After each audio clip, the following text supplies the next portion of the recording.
میری سعادت ہے کہ میں کراچی سے پروگرام کے لیے حاضر ہو سکتا ہوں، اور میں مولانا محمد قادم صاحب اور ان کی پوری ٹیم کا شکریہ ادا کرتا ہوں کہ انہوں نے مجھے موقع دیا۔ اللہ تعالیٰ سب کی توفیقات میں اضافہ فرمائے، اور ہر وہ شخصیت جو دین کی خدمت کر رہے ہیں توفیقات میں اضافہ فرمائے۔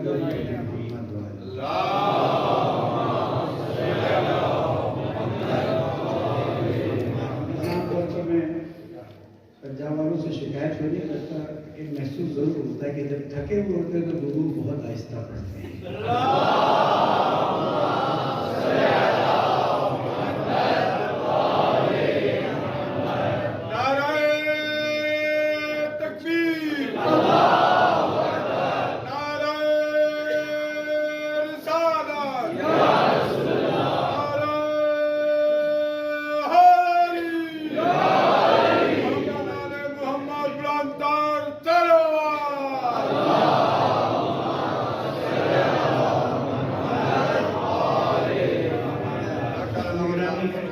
عنوان گفتگو ظاہر ہے کہ ایک علمی نقطہ ہے اور اس میں توجہ کی ضرورت ہوتی ہے۔ میں زیادہ وقت لینے کا عادی نہیں ہوں، لیکن کچھ مقدمات کے ساتھ چیزوں کو بیان کروں گا، اور میں ہدایت ٹی وی کی انتظامیہ کا بھی شکریہ ادا کرتا ہوں کہ وہ اس پروگرام کو ریکارڈ کر رہے ہیں، اس لیے کہ اس گفتگو کی کئی مہینوں سے ضرورت تھی اور آج مجھے موقع ملا ہے، اس لیے میں انشاءاللہ کوشش کروں گا۔ بات یہاں سے شروع ہوتی ہے کہ ہم دین اسلام کے پیروکار ہیں، اور دین اسلام کا نظام ولایت ہے۔ اس نظام سے ہٹنے کا مطلب ہے اسلام سے ہٹنا۔ اس پہ ہمارا اور آپ کا اتفاق ہے، کیونکہ جو میں گفتگو کر رہا ہوں وہ نظام ولایت کی بنیاد پر گفتگو کر رہا ہوں، اور میری گفتگو کی بنیاد قرآن ہے، اقوال رسول اکرم ہے، اور ائمہ معصومین علیہ السلام کے ارشادات ہیں۔ ہو سکتا ہے میں ان کے ریفرنس نہ دوں، لیکن میرے پاس ان تمام باتوں کے ریفرنس موجود ہیں، اس لیے کہ میں تقریباً پچھلے 20-25 سال سے اسلامی اقتصادیات، فائنینس، بینکنگ، تکافل پر کام کر رہا ہوں، اور الحمدللہ آپ لوگوں کی محبت سے میں تقریباً یہ 12واں یعنی چوتھا دور ہے اور 12واں سال ہے کہ اسٹیٹ بینک کا شرعی ایڈوائزر بھی ہوں، کی نمائندگی کرتا ہوں، بعض انشورنس کمپنی میں ایڈوائزر۔ گفتگو کا عنوان یہاں سے شروع ہوتا ہے کہ دنیا میں سوشلزم اور امپیریلزم جو اپنی طاقتیں دکھاتی رہی ہیں، ان کی بنیاد یہ ہے، امپیریلزم کی بنیاد یہ ہے کہ جو چیز جس کے پاس ہے وہ اس کی ہے۔ یہ ایک نقطہ آپ کے ذہن میں رہنا چاہیے، جو چیز جس کے پاس ہے وہ اس کی ہے۔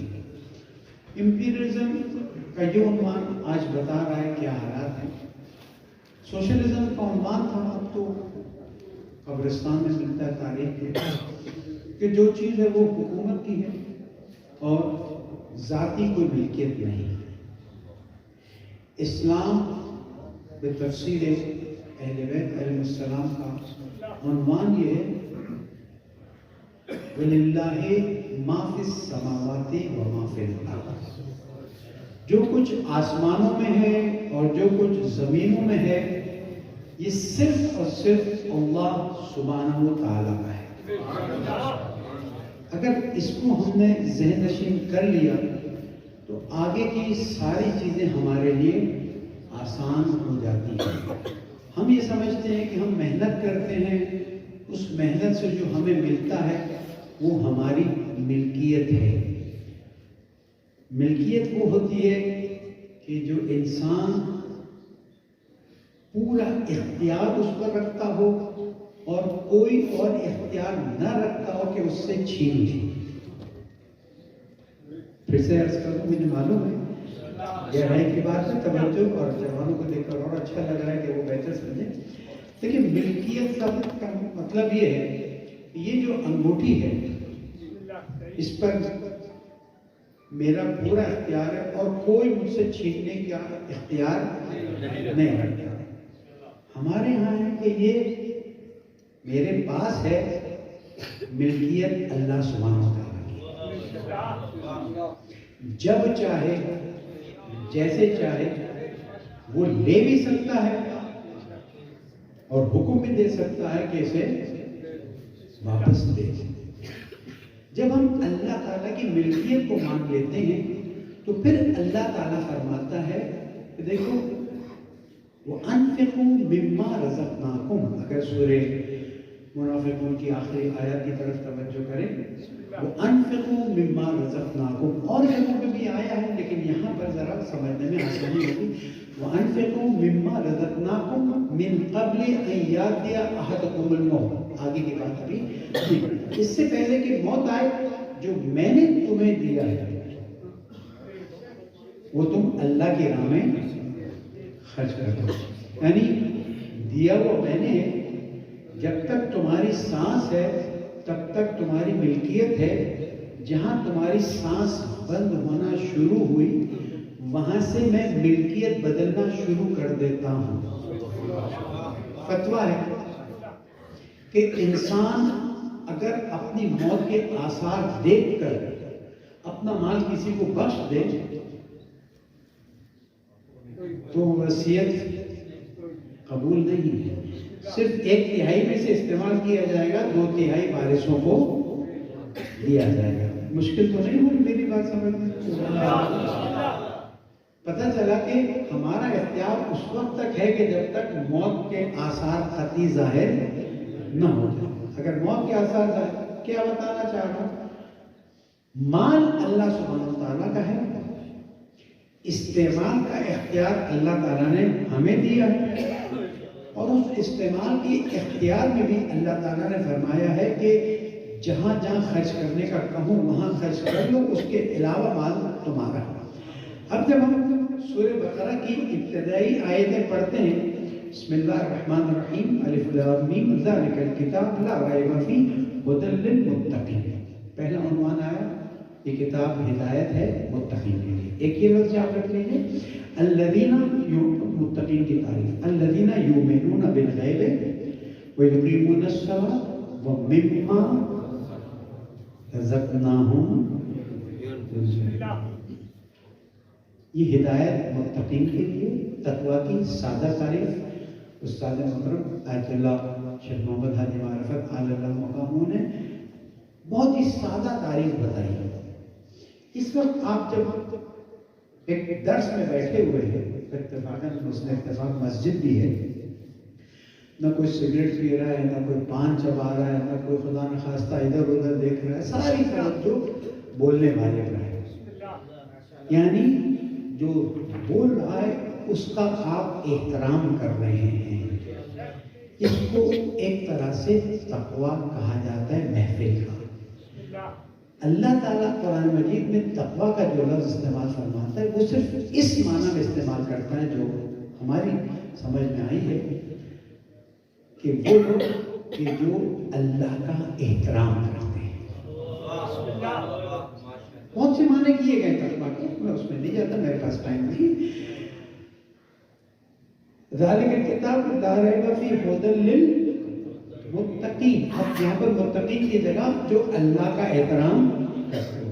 اللہ کا احترام کیا ہے کہ جو کہے اسے مانو، جو نہ کہے اسے نہ مانو، اور جہاں اللہ ہو، محدث قادم صاحب کہیں سے گزرتے ہیں لوگ احترام میں کھڑے ہو جاتے ہیں، جہاں سے بھی صرف سمجھانے کے لیے بات کر رہا ہوں، خدا نخواستہ شرک کی مثال نہ ہو جائے۔ اللہ تعالیٰ فرماتا ہے تم میری مسجد کا احترام کرتے ہو، نماز کا احترام کرتے ہو، میرے قرآن کا احترام کرتے ہو، جو دین کے مقدسات ہیں ان کا احترام کرتے ہو، میرا احترام کب کرو گے؟ کیوں؟ اس لیے کہ اللہ تعالیٰ فرماتا ہے میں تو ہر جگہ ہوں، ہر جگہ تمہیں دیکھ رہا ہوں، تمہیں سن رہا ہوں۔ تو یہ ہدایت ہے ان کے لیے جو متقی ہیں۔ تو اسلامی اقتصاد کی پہلی بنیاد تقویٰ ہے۔ کوئی کسی طرح سے بات شروع کرے تو میں یہی سے شروع کروں کہ جب تک ایک شخص اللہ کے احترام کا قائل نہیں ہوگا اس وقت تک نہ وہ اسلام میں باقاعدہ طور پر داخل ہے، نہ وہ اسلامی اقتصاد کو سمجھ سکتا ہے، نہ اس پر عمل کر سکتا ہے۔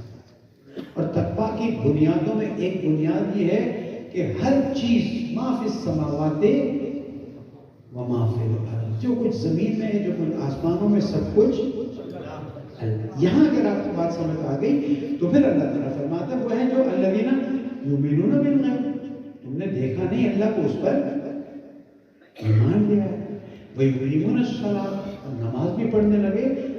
ہماری گفتگو اس تیسرے نقطے میں وَمِمَّا رَزَقْنَاهُمْ يُنْفِقُونَ، جو تمہارے پاس آتا ہے، جو کچھ تمہارے پاس آتا ہے وہ میرا دیا ہوا ہے، میں مالک ہوں، تمہیں اختیار دیتا ہوں۔ اگر تم مالک ہو تو فرعون بھی مالک تھا، حامان بھی مالک تھا، شداد بھی مالک تھے، وہ اپنے مال کی وجہ سے اپنے آپ کو زندہ بچا لیتے نا، نہیں بچا سکتے۔ یہ تو ہمارا بدن بھی ہمارا بدن نہیں۔ اب یہاں پر وَمِمَّا رَزَقْنَاهُمْ يُنْفِقُونَ کی جب بات آتی ہے تو اسلامی اقتصاد کی بنیاد یہ ہے کہ انسان کو اپنی روزی کمانے کے لیے محنت کرنی ہوگی، اور اسی لیے حدیث میں آیا ہے القاد، وہ شخص جو محنت کرتا ہے، مشقت کرتا ہے، الفاظ میرے مفہوم میرے اپنے گھر والوں کے لیے، وہ ایسے ہے جیسے اللہ کی راہ میں جہاد کرنے والا ہے۔ ہمارے یہاں جہاد کے مفہوم کو بدل دیا گیا ہے۔ جب انسان صبح گھر سے نکل رہا ہے اسے چاہیے کہ نیت کرے، قربتاً اللہ، وضو کر کے نکلے، اس لیے کہ اب عبادت کے لیے نکل رہا ہے۔ اور جب آپ اللہ کے لیے نکل رہے ہیں روزی کمانے، اس لیے کہ اللہ نے آپ کو فرض کیا ہے کہ گھر والوں کا خیال رکھیں، تو یہ روزی کمانے کے عمل کو عبادت سمجھ کے جانا، اس کا اپنا اثر ہے۔ ہم نے دیکھا ہے کہ جن لوگوں نے ان باتوں پر عمل کیا ہے ان کی زندگی میں 100 روپیہ تو 100 ہی روپیہ ہے، لیکن اس 100 روپے کی برکت ہزاروں روپے کے برابر ہو گئی۔ گھر سے نکلے، الٹا پیر باہر نکالا، بسم اللہ الرحمن الرحیم، وضو کر کے نکلے، روحانیت کی حالت ہے، اللہ تعالیٰ اپنی روحانیت کے آپ کے اثر کو زیادہ کر دیتا ہے۔ یہ بات واضح ہو گئی۔ اب اللہ تعالیٰ فرماتا ہے کہ جب تم مال کماتے ہو تو وہ کس چیز سے کماتے ہو؟ کس چیز سے کماتے ہیں مال؟ اپنے ہاتھ سے، اپنے پیر سے، اپنی آنکھوں سے، اپنی محنت سے۔ اللہ تعالیٰ فرماتے ہیں یہ جو تم اپنا اپنا کر رہے ہو، اس کا دینے والا بھی میں ہی ہوں۔ لیکن کل صبح جب کام میں جائیں گے تو بات وہی ہے، سمجھنے کا طریقہ الگ ہو جاتا ہے۔ جب آپ اس نیت سے نکلتے ہیں کہ اللہ کے حکم کے مطابق جا رہا ہوں اور اللہ سے برکت حاصل کرنی ہے، تو اب آہستہ آہستہ ہم اس بات پر آتے ہیں کہ جو پیسہ میرے پاس آیا ہے اس پیسے کو کیسے استعمال کرنا ہے۔ میں اسلامی اقتصاد کی بنیاد لوگ الگ الگ طریقے سے سمجھاتے ہیں، میں اس طرح سے سمجھاتا ہوں، اس لیے کہ بہت زیادہ علمی گفتگو کرنے کا موقع نہیں ہے۔ اب جب مجھے تنخواہ ملی یا میری فصل کٹی یا مجھے کچھ بھی ملا، بزنس میں فائدہ ہوا، تو اب جو مال ملا ہے اس مال میں ایک حصہ تو میرے بیوی بچوں کا ہے، دوسرا حصہ وہ ہے جس کو اللہ تعالیٰ نے فرض کیا ہوا ہے، اور یہ آپ سب جانتے ہیں زکوٰۃ ایک اہم عنوان ہے، زکوٰۃ بہت اہم عنوان ہے، اور اگر خدا نخواستہ کوئی زکوٰۃ نہیں دیتا ہے تو اللہ تعالیٰ فرماتا ہے سورہ توبہ میں الذین یکنزون الذهب والفضہ، وہ لوگ جو سونے اور چاندی کو دبا دبا کے رکھتے ہیں اور اللہ کی راہ میں اسے نہیں دیتے، تو قیامت کے دن فتقطع جباہہم وجنوبہم، اسی سونے چاندی کے مہر بنا بنا کر ان کے سائڈوں پر اور ماتھے پر سٹیمپ لگائے جائیں گے۔ یعنی یہ جو پیسہ جمع کرنے کے چکر میں تم آتے ہو، یہ تمہارے لیے زیب نہیں دیتا ہے، اس لیے کہ تمہارا پیسہ جمع کرنا تمہیں کام نہیں دے سکتا ہے۔ جو حکم دیا ہے اس کے مطابق عمل کرو، برکت ہو جائے۔ اس لیے زکوٰۃ نہ دینے والا گناہ گار ہے اور زکوٰۃ کا منکر کافر ہے۔ یہ بات بالکل ہے۔ پھر اگلی ڈیوٹی آ جاتی ہے خمس کی، کہ جب آپ نے سب دے دیا، سب خرچ کر لیا سال بھر کے بعد، اور اب آپ کے پاس جو بھی بچا ہے 20% آپ اس طرح سے استعمال کریں گے جس طرح اللہ اور اس کے رسول نے حکم دیا. اور غیبت کے زمانے میں ہم اس وقت حاکم شرع کے اختیار سے اسے استعمال کرتے ہیں. جس کو ہم تقلید کرتے ہیں، ہم دراصل حقیقت اس وقت خمس حاکم شرع کے عنوان سے دیتے ہیں. اس کی جزیات میں بھی مجھے نہیں جانا. اب ہم آگے آتے ہیں. اب جو پیسہ بچا ہے اس پیسے کا کیا کرنا ہے، اس پیسے کے بارے میں ایک اور چیز اللہ تعالیٰ نے بتائی، دو چیز اور بتائی، پھر میں اقتصادی مسائل کی طرف آتا ہوں. ایک چیز ہے من ذا الذی یقرض اللہ قرضا حسنا. میں آج یہاں پر ایک بات بالکل واضح کر دوں، اور سوالات آئیں تو لکھ لیجیے تاکہ میں 2-4 منٹ سوالات کے جواب بھی دے سکوں. دیکھیں ہمارے یہاں قرض الحسنہ دینا بہت بڑی عبادت ہے. معصوم فرماتے ہیں قرض الحسنہ دینا 18 یا 19 ثواب رکھتا ہے، صدقہ دینا 1 ثواب رکھتا ہے. اس لیے کہ قرض الحسنہ جب واپس آئے گا پھر کسی کے کام آ سکتا ہے، صدقہ جو ہے وہ دے دیا گیا. تو اب اگر آپ کے پاس اختیار میں ہو کہ آپ قرض الحسنہ دیں یا صدقہ دیں تو قرض الحسنہ کا نظام ہم نے انقلاب اسلامی ایران سے اس کو سمجھا. اور جب ہم نے کراچی میں قرض الحسنہ کی اسکیم کو چلایا تو پتہ چلا کہ بہت سے لوگوں کی روزگار صرف اس لیے پھنسی ہوتی ہے کہ چھوٹی چھوٹی رقمیں انہیں نہیں ملی ہوتی. فعلاً اس پر بات نہیں کرنی ہے. بہت اچھا ہو ہر علاقے میں ایک قرض الحسنہ کا سسٹم چلے. قرض الحسنہ کا مطلب کیا ہے؟ دیکھیں ہمارے یہاں ایک غلط فہمی ہے. قرض الحسنہ کا مطلب یہ نہیں ہے کہ جب آپ دے رہے ہوں تو آپ ہنس رہے ہوں اور جب مانگیں تو وہ ہنس رہا ہو. جب بھی آپ مانگیں تو انشاءاللہ دے دیں گے. یہ غلط مفہوم ہے. قرض الحسنہ کا مطلب یہ ہے آپ کسی کو قرض دے رہے ہیں اس شرط کے ساتھ اس تاریخ کو اتنا ہی پیسہ واپس دیں گے. اور فتویٰ ہے کہ اگر اس تاریخ کو وہ شخص پیسہ واپس دے سکتا ہے لیکن اس آدمی سے بچنے کے لیے سفر کر جاتا ہے، وہ گناہ کا سفر ہے، اس کی نماز قصر نہیں ہوگی. قرض الحسنہ کا مطلب یہ نہیں کہ آپ نے دے دیا وہ لوٹائے نہیں لوٹائے. ایک صاحب ابھی کیس چل رہا ہے ہمارے ادارے میں، کیونکہ آگے بشارہ کا اختیار ہے، کیس چل رہا ہے. ایک صاحب نے آج سے 15 سال پہلے ایک صاحب کو 40 لاکھ روپے قرض حسنہ دیا کہ تم لے لے مکان تیرے کام آ جائے گا. اس نے کہا میں چند مہینوں میں دے دوں.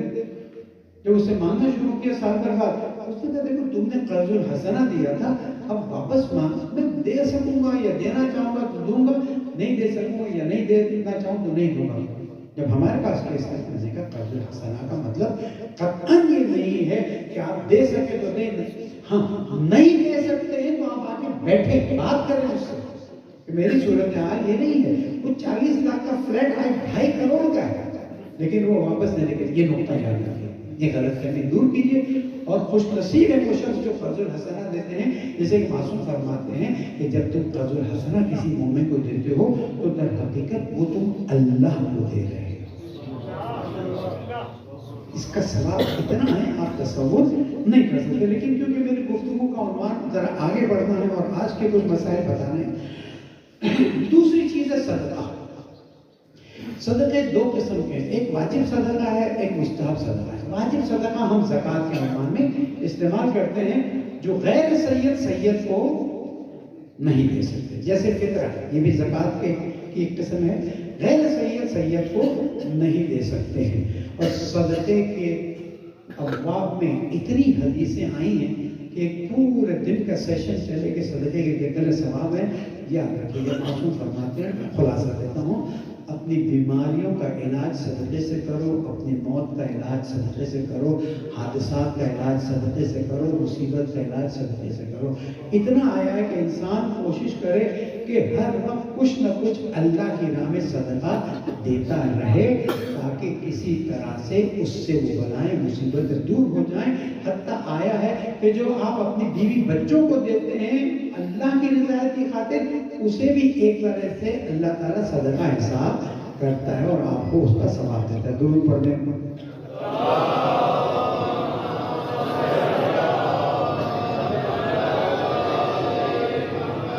یہ تو اسلام کے کلی اصول میں نے آپ کو بتا دیا، آپ کے ذہن میں تھے، صرف ریوائز کر دیا. اصل مسئلہ آج کے دور کا کہ آج کے دور میں نے یہ اسلامی اقتصادیات اور بینکنگ کب مطالعہ شروع ہوئی؟ یہ آپ کو سن کے خوشی ہوگی اور تعجب بھی ہوگا. کم میں تھا اور اس زمانے میں $1 7 تومان کا. $1 کتنے کا؟ 7 تومان کا. تو میرے ایک دوست آئے، آج بھی میرے دوست تھے، کہنے لگے ویسے بھی میں حج پہ جانا چاہ رہا ہوں تو مجھے $1000 قرض دے دو تو میں تم کو وہاں مکے میں والد آ رہے ہیں وہاں پر $1000 دے دوں گا. ٹھیک ہے. اب جب میں نے اس کو $1000 دے دیے، مکے پہنچے، حج ہو گیا، واپس آ گئے، 2 سال گزر گئے، 3 سال گزر گئے، $1 ہو گیا 300 تومان کا. پہنچ گئے آپ لوگ. کوئی دن آیا، بیٹھا، چائے پی، کہا یار تم سے میں نے قرض لیا تھا نا، وہاں مکے میں تو نہیں دے سکا، یہ 7000 تومان تمہارے. بات سمجھے؟ مسئلہ یہ جس کی وجہ سے بہت سے لوگ کنفیوز بھی رہتے ہیں، مشکلات کا شکار بھی ہوتے ہیں، اور وہ مسئلہ ہے ربا کا. آج اقتصاد دنیا کے اقتصاد کی سب سے بڑی مشکل ربا ہے. سپریم کورٹ نے آرڈر جاری کر دیا. آرڈر جاری کرنے سے کیا ہوتا ہوگا؟ تو جناب اب تو سپریم اپیلیٹ بینچ نے بھی کہہ دیا. میں نے کہا سپریم اپیلیٹ بینچ کی حیثیت کے ایک سیمینار تھا، میں نے کہا اللہ نے کہہ دیا کافی نہیں ہے. جب تم سپریم اپیلیٹ بینچ کی بات کرتے ہو، اللہ نے حرام کر دیا، اللہ سے جنگ. اب ربا کی تعریف کیا ہے آج ہم آپ کو یہ سمجھا سکیں تاکہ آپ کی زندگی میں کچھ آسانی آ جائے. ربا کی تعریف ایک تول اور کیا کہتے ہیں وزن اور ناپ ہوتا ہے، وہ دودھ نکالنے کا وزن ہوتا ہے، دوسرے ہوتے ہیں، ایک مائع کا تولنا اور ایک وزن کر کے تولنا. اس کی بات ابھی میں نہیں کرتا، اس لیے کہ آج کل ہماری زندگی میں رائج نہیں ہے. ربا کیا ہے؟ آپ کسی کو قرض دیں، تمام مراجع کا مشترکہ نظر ہے. آپ کسی کو قرض دیں، اس کی تاریخ طے کریں، اس تاریخ پر آپ وہی واپس لے سکتے ہیں جو آپ نے دیا تھا. آپ وہی واپس لے سکتے ہیں جو آپ نے دیا تھا. اگر آپ نے 7 تومان دیے تھے تو 7 تومان ہی واپس لے سکتے ہیں. اب یہاں مسئلہ آتا ہے. عقل انسانی کہتی ہے کہ وہ جو 700 یا 7000 تومان جو واپس دیے جا رہے تھے، اس میں ایک مشکل آ گئی کہ 7000 تومان میں 7000 روٹیاں خرید سکتا تھا. اب جو میں 7000 تومان لے کر جا رہا ہوں تو 700 روٹیاں خرید سک رہا ہوں. فرق سمجھا؟ مجھے معلوم ہے تھکن ہو رہی ہے کہ سمجھ نہیں. 7000 تومان سے اس وقت روٹی 1 تومان کی تھی. اب جب 3-4 سال بعد آئے تو 7000 تومان کی 700 روٹیاں ملی مجھے. کیا اسلام انسان کے اس نقصان کو قبول کرتا ہے یا نہیں کرتا؟ حضرت گرامی، ہم نے بعض ٹیلی ویژن پروگراموں میں بھی یہ بات کی ہے اور یہاں پر بھی یہ بات عرض کرتے ہیں کہ جب آیات قرآنی نازل ہوئی اور حضور اکرم نے آیات کو اور روایت کو بیان فرمایا تو اس وقت درہم اور دینار کا نظام چلتا تھا. درہم اور دینار کا نظام کیا ہے کہ درہم کی اپنی حیثیت ہے، چاندی کا سکہ، اور دینار سونے کا سکہ. آپ 10 سال بعد بھی دیں، 100 سال بعد بھی واپس لوٹائیں، اس کی حیثیت اپنی جگہ پر. آخر والے توجہ کر رہے ہیں؟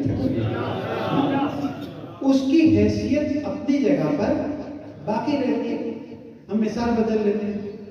ایک بھینس جو ہے، انسان کسی کو قرض دیتا ہے مثال کے ساتھ، یا وہاں پر آریہ کی مثال ہم دیتے ہیں، تو آج جو اس بھینس کی قیمت وہی ہے، کچھ عرصے بعد ہی وہی رہے گی. یعنی بھینس کی اپنی ایک قیمت ہے، ذاتی قیمت.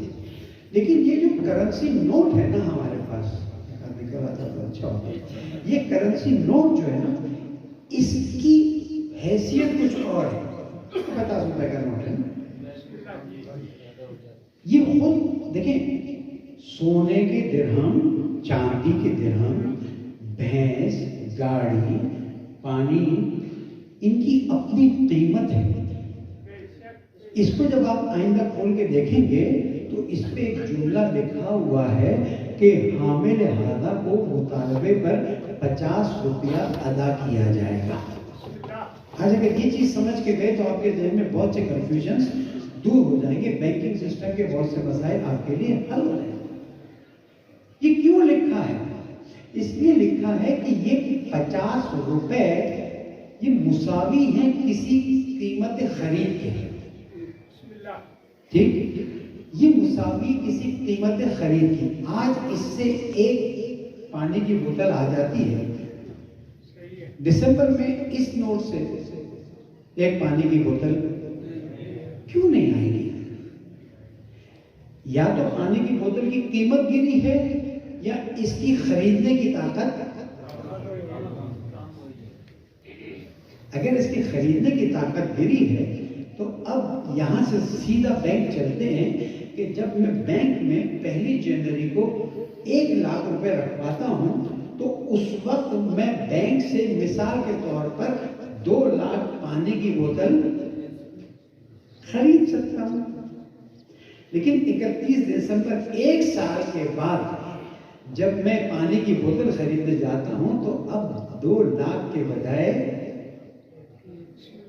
1 لاکھ یا 1.5 لاکھ پانی کی بوتل۔ توجہ کریں بات کی طرف، کیا ہوا؟ پانی کی بوتل مہنگی ہوئی ہے یا میرے 1 لاکھ کی ویلیو ڈاؤن ہوئی ہے؟ میرے 1 لاکھ روپے کی ویلیو ڈاؤن ہوئی ہے۔ کیوں؟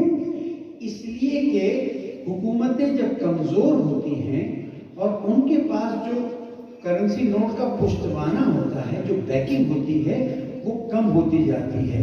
سیاسی گفتگو سے ہٹ کر 3 سال 4 سال پہلے آپ $1 کا 160 روپیہ لیتے تھے یا 160 روپیہ دیتے تھے اور $1۔ آج 285 290 روپے دیتے ہیں۔ یہاں سمجھ آ رہی ہے آپ کی بات؟ میں بند الفاظ میں، کیونکہ میں ظاہر ہے کہ بہت بڑے فورم میں بیٹھتا ہوں، پھر وہاں پر یہ بات غلط فہمی کے طور پر چلی جائے تو الگ بات ہے۔ دیکھیں، مسئلہ ہمارے ساتھ یہ ہے، ربا حرام ہے، اس پہ کوئی شک کی گنجائش نہیں، ٹھیک ہے؟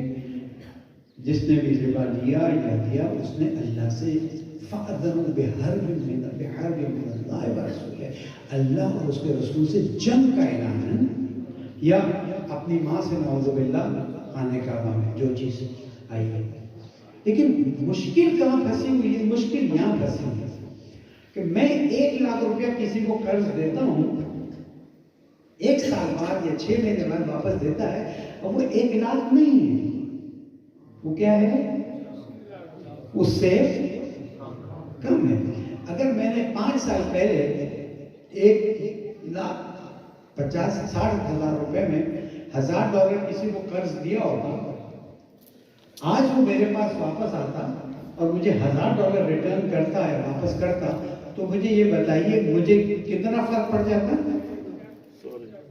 پورے 1 لاکھ روپے کا فرق پڑ گیا۔ یہاں مسئلہ یہ، ربا حرام ہے، کوئی شک کی گنجائش نہیں ہے، لیکن جو سوال پیدا ہوتا ہے کہ جو میرے نوٹ کی ویلیو تھی وہ کم ہو گئی ہے۔ آہستہ اس لیے جا رہا ہوں، مجھے بہت کچھ نہیں سمجھانا ہے، جو تھوڑا سمجھانا ہے بہتر سمجھانا ہے۔ اب میں جب بینک میں یہ مثلاً 1 لاکھ روپے میں نے بینک میں 1 لاکھ روپے ڈلوائے، بینک کہتا ہے میں آپ کو 16% دوں گا، اب وہ اس کو جو نام دینا ہے دے دیں۔ بینک کیا کہتا ہے؟ آپ 1 لاکھ ڈلوائیں گے نا تو میں 31 دسمبر کو 1 لاکھ کتنے دوں گا؟ 1,16,000 دوں گا۔ لیکن جب میں 31 دسمبر کو نکلواتا ہوں تو میرے پیسے کی ویلیو گر گئی ہے، اور اب وہ مطلب میرے پیسے کی ویلیو 80,000 ہو گئی ہے۔ لاکھ روپے تھے نا، اب اس کی حیثیت کتنی ہو گئی؟ بینک کیا کرتا ہے؟ 16,000 لگا کے دے دیتا ہے، کہتے چلو بھائی تمہارے جو نقصان ہوا ہے اس کو میں تھوڑا پورا کر رہا ہوں۔ اگر بینک اتنا ہی دے دے نا جتنی بازار میں اس وقت کیا کہتے ہیں افراط زر کی حیثیت ہے تو بینک کام نہیں کر سکتا. اس مشکل کا حل ہونا ضروری ہے. اب یہاں پر اپنی بات کو روک کر ایک فتویٰ سمجھا سکتے ہیں. ایک درود پڑھتے محمد.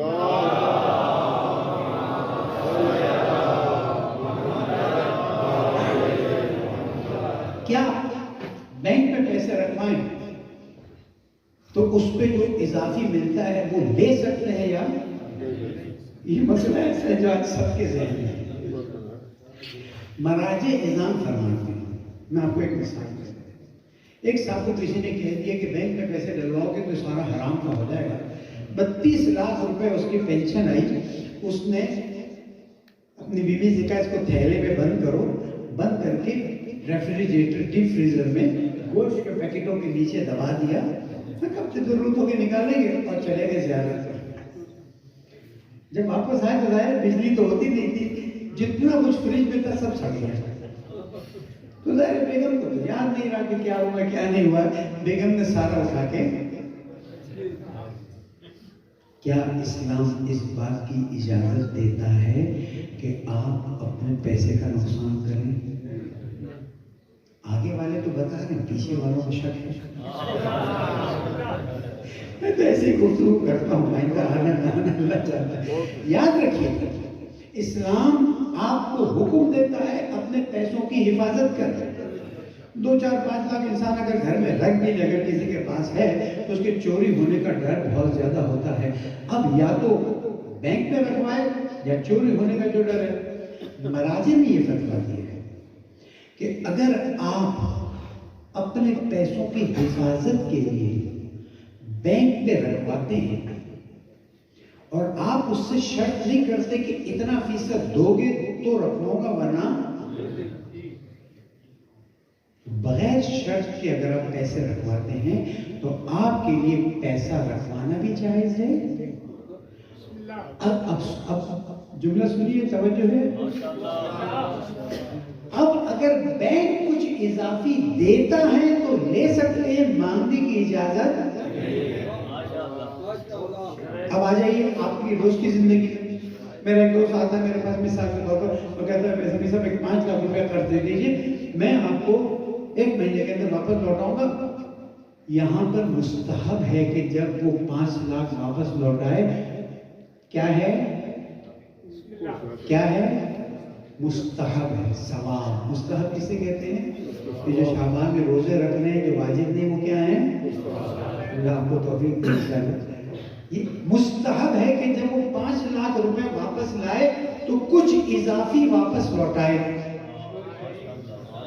لیکن اگر میں شرط کروں کہ 5 لاکھ جب تم مجھے لوٹاؤ گے تو 5,000 10,000 مراجع مثال دیتے ہیں کہ حتیٰ تم ان سے کہو کہ روز میری گاڑی کی صفائی کر دیا کرو, یہ بھی سود کے زمرے میں آتا ہے. حتیٰ میری چوکیداری کر لو, مجھے روٹی نہ, کوئی بھی اس قرض کے عوض میں لینا حرام ہے. لیکن اگر وہ 5 لاکھ روپے کے ساتھ آپ کو 50,000 روپے واپس لا کر دیتا ہے تو اس کے لیے یہ دینا ثواب, آپ کے لیے لینا جائز ہے. سمجھیے پھر کچھ ہم سمجھیے. یرید اللہ بکم اليسر ولا یرید بکم العسر. اللہ آسانی چاہتا ہے, مشکل نہیں چاہتا. کیا اللہ کو نہیں پتا تھا کرنسی نوٹ کا زمانہ آئے گا, اور کرنسی نوٹ بھی ایسی کہ جو روز برف کی طرح پگھل رہی ہے. یہ بلا ہے ہمارے سر پر. یہ کرنسی نوٹ ہمارے سر پر بلا ہے. اس کی قیمت یہ جان بوجھ کیسے بنائی گئی ہے کہ لوگوں کے پیسے آہستہ آہستہ چوستے جاؤ تاکہ لوگوں کی قوت خرید کمزور ہوتی جائے. تو شریعت آپ کو مصیبت میں نہیں ڈالتی. پھر بتا دوں, اگر بینک میں رکھیں تو شرط نہیں کر سکتے کہ اتنا دو, لیکن اگر آپ واپس لیں اور وہ خود اپنی طرف سے آپ کو دیں تو آپ کا لینا جائز ہے. ایک مسئلہ حل ہو گیا. اب ہم آگے آتے ہیں. بینک سے قرض لینا, مراجع نہ فرماتے ہیں اگر آپ کی ضرورت نہیں ہے تو آپ قرض نہ لیں. اگر آپ کی ضرورت ہے تو کوشش یہ کریں وہ جو اضافی مانگتے ہیں وہ اضافی نہ لیں. یہ بات ختم ہو. اب آتے ہیں اس بات کی طرف. آج کل چل رہا ہے موبائل کا زمانہ. موبائل فون خریدنا ہے یہاں میرے جوان کو، اس سے بڑے بزنس ہو جاتے ہیں، یوٹیوب چلاتے ہیں، بہت سی چیزیں چلاتے ہیں، اس کے حلال حرام پہ بات الگ ہو جائے گی. اسے 5 لاکھ کا موبائل خریدنا ہے، وہ جاتا ہے دکان پر اور سے سنیے اور جا کے کہتا ہے موبائل چاہیے. وہ کہتا ہے اگر نقد لوگے تو 5 لاکھ کا ہے، اگر قسطوں میں لوگے تو 7 لاکھ کا ہے. میری بات سمجھ آ رہی ہے آپ کو؟ اگر نقد لوگے تو 5 لاکھ لو لے جاؤ، اگر قسطوں میں لوگے تو 7 لاکھ لوگے. شریعت کہتی ہے قسطوں کو بھی معین کرو، 10,000 ہے، 20,000 ہے، 50,000 ہے، اور شریعت کہتی ہے تاریخ بھی معین کرو کتنے سال میں دو گے. اب اگر کوئی بینک آپ کو مکان خرید کر قسطوں میں دیتا ہے، اور کیجیے گا. ہاؤس بلڈنگ فائنانس کارپوریشن پچھلی حکومت نے رکھا تھا کہ آپ بینک سے قرض لیں اور مکان بنوائیں. اس میں تو ربا کا کوئی عنصر نہیں تھا، اس لیے کہ 4% وہ اضافی لیتے تھے، وہ ان کی سروس چارجز سے ربا نہیں تھا. لیکن پھر اگر کوئی کمپنی آتی ہے، بینک آتی ہے، آپ سے کہتا ہے کہ آپ مکان بنانا چاہتے ہیں، ہم آپ کو مکان بنا کر دے دیتے ہیں، آپ نے اس کی قسطیں ادا کرنی ہے. اگر نقداً ادا کریں گے تو مثلا 1 کروڑ کا، 20 سال میں ادا کریں گے تو 5 کروڑ کا. شریعت کہتی ہے اس طرح کے معاملات جس کو لیزنگ کہتے ہیں، گاڑی ہو، مکان ہو، بزنس انڈسٹری ہو، کوئی بھی چیز ہو، اگر آپ لیز کرواتے ہیں، لیز کا مطلب کیا ہے میں آپ کو فرق سمجھاتا ہوں. ایک وقت میں جاتا ہوں بینک، مجھے 5 کروڑ روپیہ قرض دیجیے، مجھے جو کرنا ہو میں کروں گا. بینک دے دیتی ہے اور کہتی ہے اس پہ آپ کو اتنا دینا ہوگا، وہ سود ہے وہ حرام ہے. لیکن ایک وقت میں بینک میں جاتا ہوں، میں کہتا ہوں یہ چیزیں مجھے خرید دیں، میں آپ سے اتنے میں خریدوں گا اور اتنے سال میں دوں گا. بینک کرتی ہے، کیونکہ میں تو 12 سال ہو گئے بینکنگ کے مسائل کو پڑھتے اور اس کو سمجھاتے ہوئے. جہاں بینک آپ کو گاڑی خرید کے دے، جہاں بینک آپ کو مکان خرید کے دے، آپ کو موبائل خرید کے دے، بینک یا کوئی کمپنی، اور اس کی قسطیں پہلے سے معین ہوں اور ٹائم کے کتنے سال میں دینا ہے پہلے سے معین ہو، جو جمہوریہ اسلامی ایران میں بھی ہوتا ہے، یہ آپ کے لیے قطعاً جائز ہے. یہ چیز آپ کے لیے بہت سے مسائل چلتے ہیں، بہت سے مسائل، اور اچھے خاصے لوگوں نے وہ چانس مس کر دیا جو مکان بنانے کا چانس تھا. کیوں؟ وہ سمجھتے تھے ربا ہے، اچھی بات ہے، اللہ تعالیٰ کی خاطر انہوں نے چھوڑا. لیکن اگر ہم لوگوں کو سمجھا دیتے، ہم نے اپنے جمعے کے نماز میں اپنے جہاں تک بات پہنچی سمجھایا ہے کہ بینک اگر لیزنگ کرتی ہے، لیزنگ کا ورڈ یاد رکھیے، بینک سے قرض لیں گے تو آپ اس ربا کے مسئلے میں پھنس رہے ہیں. اگر لیز کرتی ہے یا کوئی اور لیزنگ کمپنی کھول لیتا ہے، جیسے قسطوں پہ دینے والے، قسطیں معین ہونی چاہیے اور تاریخ معین ہونی چاہیے. آپ لے سکتے ہیں اور قسطیں آپ ٹائم پر ادا کرتے رہیں گے. یہاں تک واضح ہو گیا کہ اور درود پڑھیں محمد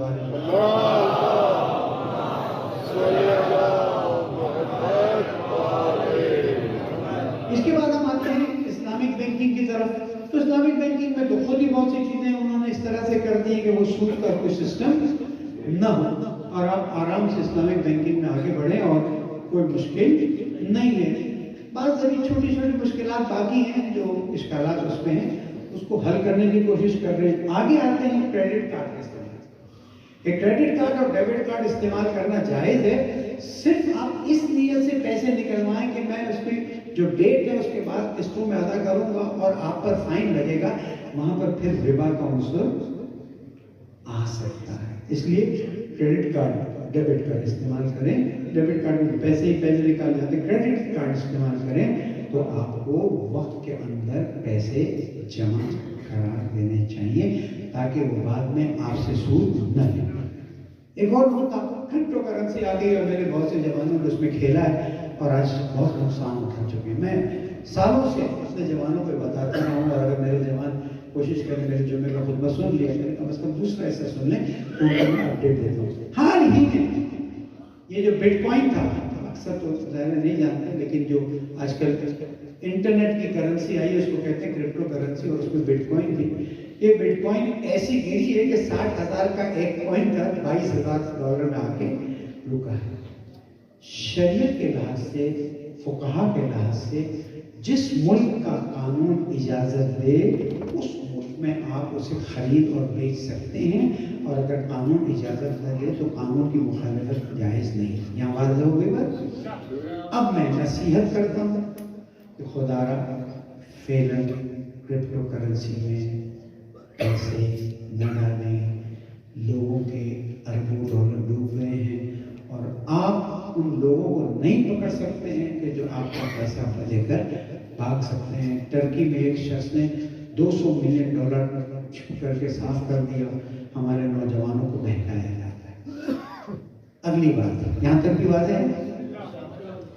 آج کل موبائل پہ آتا ہے کہ آپ مثلا کم وقتی قرض لیں، ہم آپ کو بغیر کسی سود کے یہ واپس لوٹائیں گے۔ لیکن جو وہ کہہ رہے ہیں اگر ویسا ہی کر رہے ہوتے تو کوئی مشکل نہیں تھی۔ وہ کر کیا رہے ہیں کہ وہ آپ کو پھنسا رہے ہیں۔ جب آپ 50,000 مانگتے ہیں تو پہلے آپ کو 5,000 دلواتے ہیں، اور اس میں کہتے ہیں کہ اپنے موبائل میں یہ بھی اجازت دو، یہ بھی اجازت دو، سارا ڈیٹا ان کے کنٹرول میں چلا جاتا ہے، اور 5,000 کے بعد آپ کو نوٹس آتا ہے کہ ایک ہفتے میں یہ آپ نے 7,000 واپس کرنے ہیں۔ اور کسی نے بحث کی تو جتنے ٹیلی فون کے نمبر ان کے پاس ہیں سب کو بھیج دیتے ہیں کہ مولانا شبیر میثمی نے مثلا ہم سے قرض لیا اور واپس نہیں لوٹا رہا، اور آپ کا نام دیا ہے اس لیے آپ ذمہ دار ہو جاتے ہو۔ 50 لوگوں کے پاس میرے نام سے بات چلی جائے، مت کیجیے، اس میں آپ کو کوئی فائدہ نہیں۔ کوئی انٹرنیٹ پر خریداری بھی اکثر دھوکہ ہے۔ انٹرنیٹ پر یہ جو قرض الحسنہ کا سسٹم اس وقت چل رہا ہے یہ دھوکہ ہے، یہ فریب ہے۔ شریعت کی بات تو آپ چھوڑ دیجئے، ایسا نہ ہو کہ آپ اس میں پھنسیں اور مشکلات کا شکار ہوں۔ مولانا ایک سوال کا جواب دے دیجیے، اگر ہمیں کسی کو قرض دینا ہو تو کیا کریں؟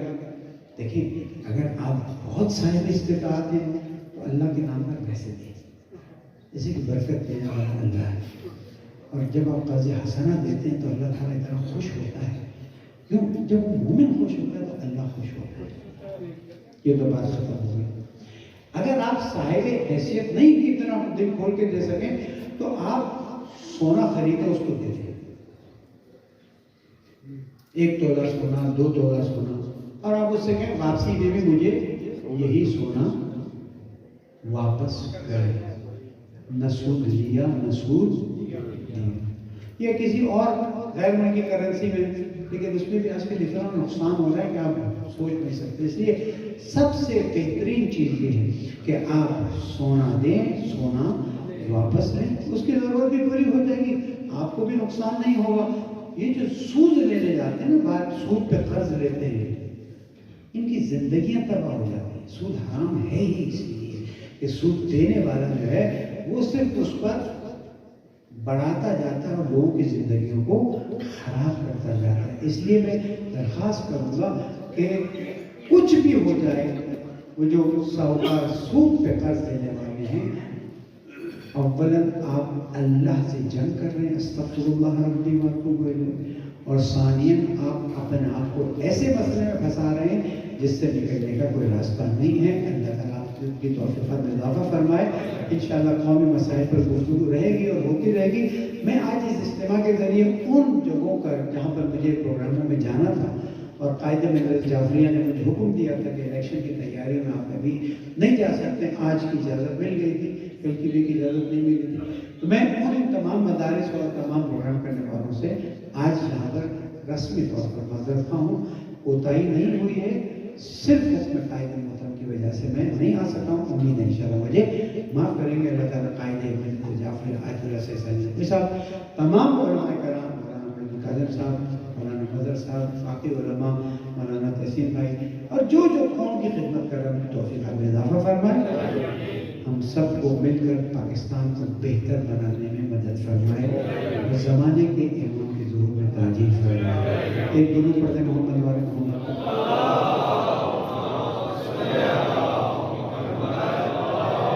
اگر کوئی سوال ہے تو 1 یا 2 منٹ میں کر لیجیے تاکہ انتظامیہ کی میرا نام ذلی حسنین ہے۔ یہ جو آج کل آپ ایک کمپنی چلا رہے ہیں تو میں کہتا ہوں یہ 10 لاکھ لے لیں، انویسٹ کر لیں، اس بارے میں تھوڑی رہنمائی کرتے ہیں۔